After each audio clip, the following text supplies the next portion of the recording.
नमस्कार दोस्तों, competition board के यूट्यूब चैनल में आपका स्वागत है। मैं संदीप हाजिर हूं आपके लिए लेकर लक्ष्य सीरीज में एक नई वीडियो। दोस्तों लक्ष्य सीरीज में हम बात कर रहे हैं विजन आईएएस के पीटी 365 की और आज बारी है साइंस एंड टेक की पीटी 365 की। और दोस्तों आज की क्लास में हम बात करने वाले हैं नासा का एक मिशन है आर्टेमिस 1। तो आर्टेमिस 1 के बारे में पूरी जानकारी हम देखेंगे। ठीक है, तो दोस्तों बहुत ही अच्छा जो सेशन जाने वाला है आज का, और आप लोग वीडियो में अंत तक बने रहिएगा। साथ ही दोस्तों ये जो वीडियो है उसके डिस्क्रिप्शन बॉक्स में दिया हुआ है कंपटीशन वॉर यूट्यूब चैनल के ऑफिशियल टेलीग्राम चैनल का लिंक, जहां पर डेली बेसिस पर आपके लिए द हिंदू और पीआईबी की जो करंट अफेयर्स होती हैं वो हिंदी में शेयर की जाती हैं। तो बहुत सारे लोग टेलीग्राम चैनल पर जुड़े हुए हैं, आप भी जुड़कर टेलीग्राम चैनल का लाभ उठाएं। दोस्तों आर्टेमिस 1 की बात कर लेते हैं, तो सुर्खियों में क्यों रहा देखते हैं।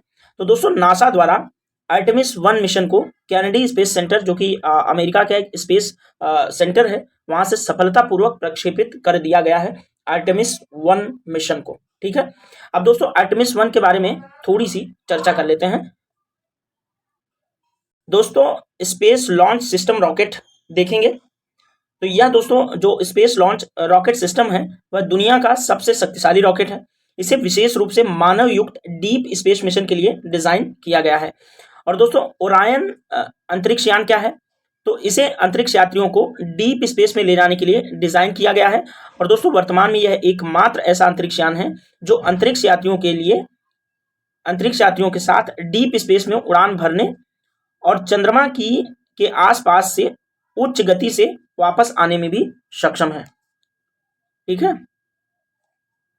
चंद्रमा के आसपास से उच्च गति से आने में सक्षम है। अब दोस्तों फ्लोरिडा में कैनेडी स्पेस सेंटर का जो ग्राउंड सिस्टम है उसकी बात करें हम, तो रॉकेट और अंतरिक्ष यान को संसाधित करने, पुर्जों को आपस में जोड़ने तथा प्रक्षेपित करने के लिए आवश्यक प्रणालियों एवं सुविधाओं को विकसित और संचालित करता है फ्लोरिडा में कैनेडी स्पेस सेंटर। फ्लोरिडा दोस्तों संयुक्त राज्य अमेरिका के दक्षिणी हिस्से में एक राज्य है, वहीं पर स्थित है कैनेडी स्पेस सेंटर, जहां से नासा ने आर्टेमिस 1 मिशन को प्रक्षेपित किया।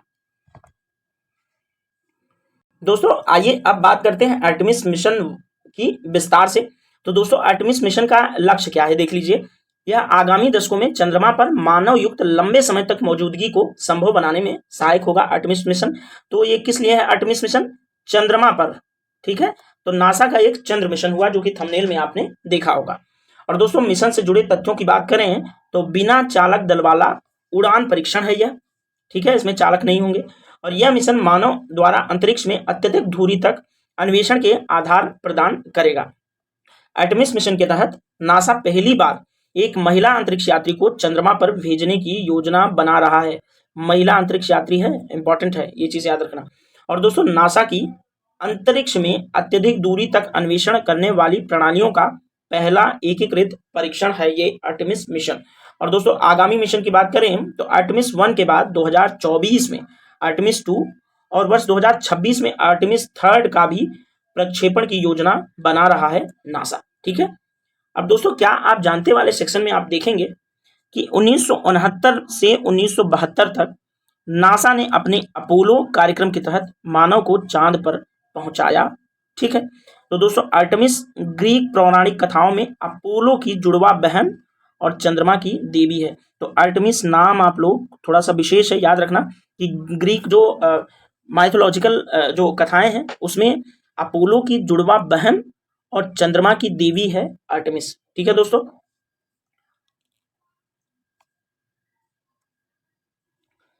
आर्टेमिस मिशन के बारे में थोड़ी सी और बात करते हैं, इसके उद्देश्य देखेंगे। तो दोस्तों वायुमंडल से पृथ्वी पर वापसी के समय उच्च गति और उच्च तापमान सहन करने संबंधी ओरियन यान के ऊष्मारोधी कवच का भी प्रदर्शन हो जाएगा आर्टेमिस मिशन के द्वारा। तो ओरियन यान का एक ऊष्मारोधी कवच है, उसका भी जो है प्रदर्शन हो जाएगा, जो कि अंतरिक्ष में ये जो आर्टेमिस मिशन चंद्रमा पर भेजा गया है उसमें ये कवच लगा हुआ है। अब दोस्तों चंद्रमा और अंतरिक्ष में उससे आगे भेजे जाने वाले मिशनों के लिए अंतरिक्ष के विकिरण युक्त माहौल का भी अध्ययन इस मिशन से हो जाएगा। और साथ ही दोस्तों स्प्लेश डाउन के बाद ओरियन को फिर से प्राप्त करना, और इससे इंजीनियर्स को भावी मिशनों के लिए जानकारी प्राप्त हो सकेगी। और दोस्तों ये जो स्प्लेश डाउन जो है इसके तहत अंतरिक्ष यान को पैराशूट की सहायता से समुद्र में लैंड कराया जाता है। तो ये आपको एक शब्दावली मिल गई, स्प्लेश डाउन। तो स्प्लेश डाउन क्या है? इससे क्या होता है कि अंतरिक्ष जो यान होता है उसको समुद्र में लैंड कराया जाता है, किससे? पैराशूट की सहायता से। ठीक है, तो इसको स्प्लेश डाउन बोलते हैं। ये शब्दावली आप लोग याद रखना, हो सकता है किसी एग्जाम में पूछ ले। ओरियन के ऑप्टिकल नेविगेशन सिस्टम की जांच भी हो जाएगी इस मिशन से, और साथ ही क्यूबसैट जो कि छोटा उपग्रह, लघु उपग्रह स्थापित करने जैसे उड़ान संबंधी परीक्षणों को भी पूरा कर लिया जाएगा इस मिशन से।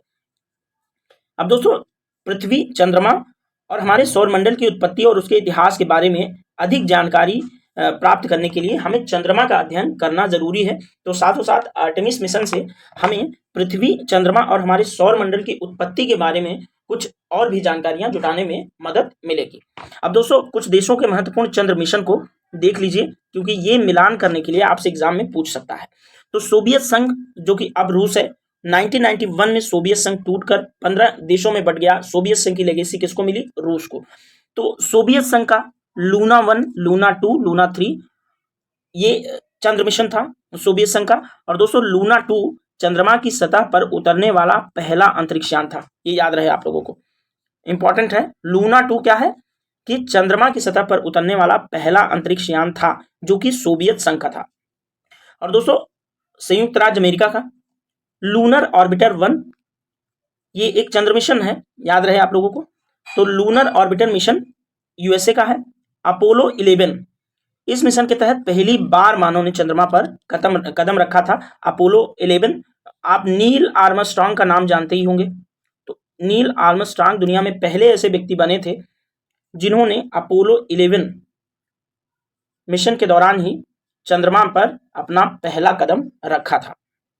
और दोस्तों, लूनर रिकॉनिसेंस ऑर्बिटर, ये भी एक मिशन है, चंद्र मिशन है, संयुक्त राज्य अमेरिका का। अब दोस्तों, जापान का हितेन, ये भी चंद्र मिशन है।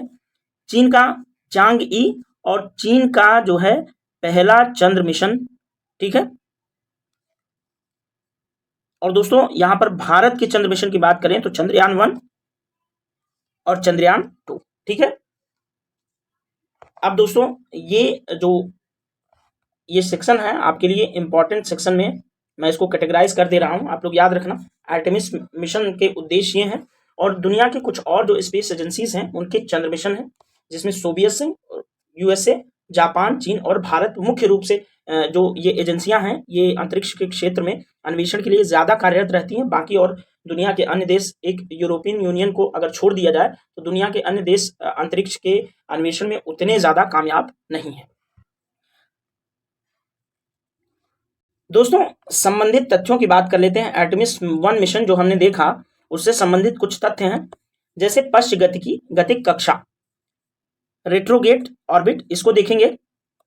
तो दोस्तों, चंद्रमा के करीब पहुंचने के बाद ओरियन अंतरिक्ष यान चंद्रमा की सतह के करीब पहुंच जाएगा, और इस दौरान दोस्तों चंद्रमा की गुरुत्वाकर्षण का धक्का बल यानी कि ग्रेविटेशनल किक का उपयोग करते हुए दूरस्थ पश्चगतिक कक्षा में प्रवेश कर जाएगा। तो ये एक कक्षा है, ये याद रखना, पश्चगतिक कक्षा। ठीक है, और दोस्तों, पश्च गतिक का अर्थ ये होता है कि ओरियन अंतरिक्ष यान चंद्रमा की घूर्णन दिशा के विपरीत दिशा में चंद्रमा की परिक्रमा करेगा। यानी कि ओरियन अंतरिक्ष यान चंद्रमा जिधर से घूम रही है उधर से नहीं, इसके विपरीत दिशा में घूमेगा। ठीक है दोस्तों, ये ध्यान रखना। और दोस्तों, ओरियन कुछ दिनों के बाद के लिए DRO यानी कि दूरस्थ पश्चगतिक कक्षा में रहेगा, और उसके बाद दोस्तों यह गुरुत्वाकर्षण धक्का बल हेतु एक बार फिर चंद्रमा के नजदीक जाएगा, ताकि उसे पृथ्वी पर वापस आने हेतु आवश्यक वेग को प्राप्त करने में मदद मिल सके। ये आप पश्चगतिक जो कक्षा है इसको थोड़ा सा याद रखना, क्योंकि हो सकता है किसी एग्जाम में आपसे पूछ ले, इंपॉर्टेंट हो सकता है। और ये चंद्र मिशन तो आप जरूर याद रखना। ठीक है, तो दोस्तों, ये जो वीडियो हुआ आपके लिए था बहुत ज्यादा इंपॉर्टेंट। आप लोगों को अगर किसी तरह से ये वीडियो लाभदायक लगा हो, किसी भी तरह से इस चैनल पर डाले जाने वाली जो वीडियोस हैं आपके लिए अच्छी लग रही हो, लाभदायक हो, तो सबसे पहले दोस्तों, अगर आप चैनल पर नए हैं तो सबसे पहले चैनल को सब्सक्राइब कर दें, लाइक कर दें, शेयर कर दें, और अपना वैल्यूएबल कमेंट बॉक्स में लिखना बिल्कुल मत भूला करिए। ठीक है, और दोस्तों, बेल आइकन जरूर दबा दीजिए, ताकि चैनल पर जो भी वीडियोस नई अपलोड हो उसका नोटिफिकेशन सबसे पहले आपको मिले। ठीक है दोस्तों, मिलेंगे किसी अन्य वीडियो में, तब तक के लिए थैंक यू सो मच।